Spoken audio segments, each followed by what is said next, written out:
Hello mga kabindors, sa ngayon po wala po muna tayo ngayon isda kasi masama ang panahon, wala po talaga mga isda ngayon.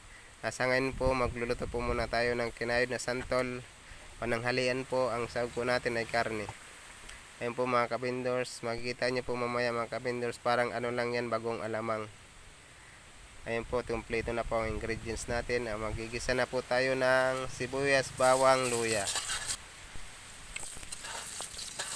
Ayun po mga kabindors, haluin lang natin. Ilalagay na po natin mga kabindors ng karne. Mas maganda po ito mga kabindors, mas maraming karne, mas masarap. Mas marami pa po sa gulay ang karne. Ayun po, lagyan po natin ito ng pangalawang gata. Ang paggulay po nito mga kabindors, medyo matagal. Pag natuyo siya mga kabindors, lagyan mo na naman po ng gata. Ayun po mga kabindors.